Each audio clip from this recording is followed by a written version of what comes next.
So I think let's start at ground zero here.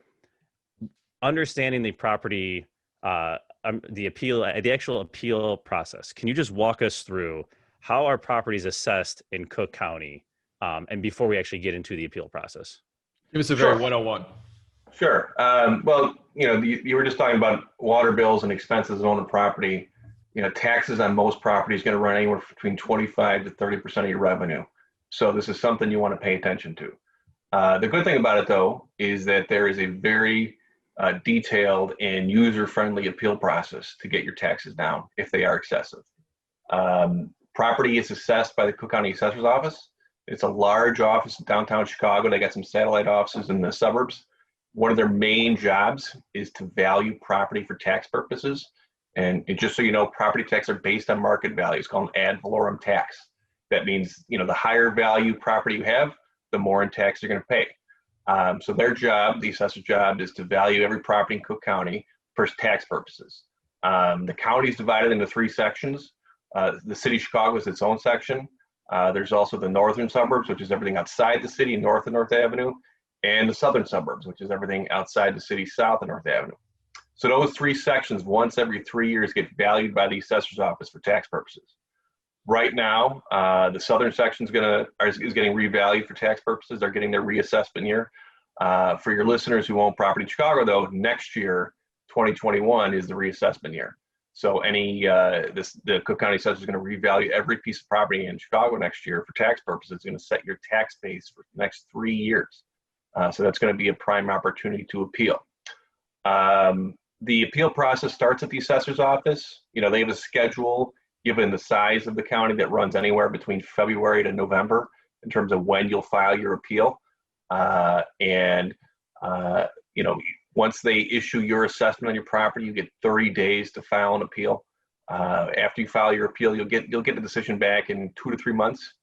And at that point, you have another opportunity to appeal to an agency called the Cook County Board of Review.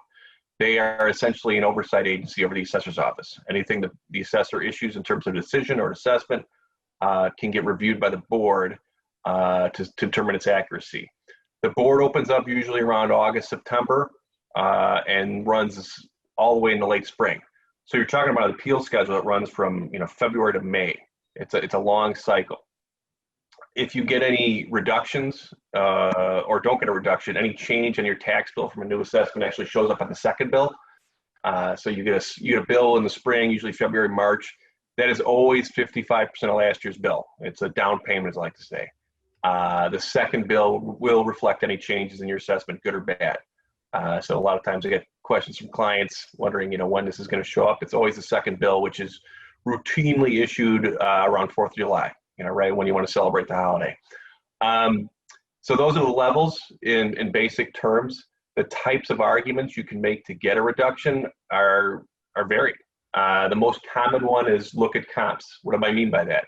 You're looking at the assessment of similar properties around you and trying to find some that are assessed lower.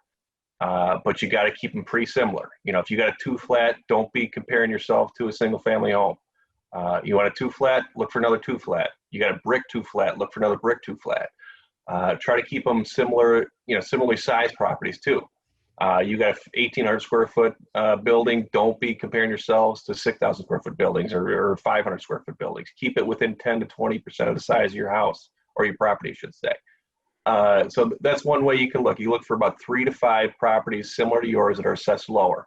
Where do you find this information? The Cook County Assessor's website is a great source of this. They actually have an online appeal portal where you can find comps, and it's pretty user friendly for the most part. So that's a good source of information. Other ways you can get relief: look at your characteristics that the assessor has for your property, which again you can find on the assessor's website. Looking up your address or your PIN on their website. If you've got a brick building but they list it as frame, you may want to bring that to their attention. If you got a 1,500 square foot building, but they listed at 2,500 square feet, want to bring that to their attention. Why? Guess what? 2,500 square feet probably pays on balance more in taxes and is assessed higher than someone at 1,500 square feet. If they've got the right number of bathrooms, things like that. So there's characteristic issues you can bring to their attention that could be a nice way to get a relief, assuming the information is wrong. And believe me, there's many mistakes, and it's not anything ill-intentioned on their part. It's just that they have 2 million parcels of property in Cook County to value every year. And, over the years, information can get bad. Owners can do a lot of work and not tell the assessor about it.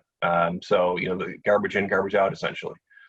Other ways you can get relief, if you're buying recently, you can look at your purchase price and compare it to the assessor's value, which again is on their website.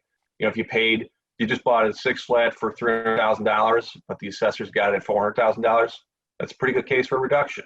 What could make that a bad case if you got a foreclosure or short sale, or you kind of just stole that property, you might necessarily get that relief, but always compare your recent purchase price to the assessor's value. A lot of people are refinancing now, given the great rates you get. So, if you refinance, what do? You get an appraisal usually. So one of the questions I usually ask my clients is, if you refinance, let me see that appraisal, because if it's got a value opinion lower than the assessor's, that might be something we could use to your advantage in an appeal. Some of the less common methods of getting relief, but still something your subscribers can avail themselves to. Do you have some vacancy issues? Did you have something happen to the building, a fire or some gas explosion? Who knows, that caused you to temporarily kick the tenants out so you can fix the property? If you've got vacancy issues, there's a way to get tax relief based on the fact that the property is unoccupied. What's the theory? Something's unoccupied, it's worth less than it's fully occupied. So that's another avenue you could pursue to get relief.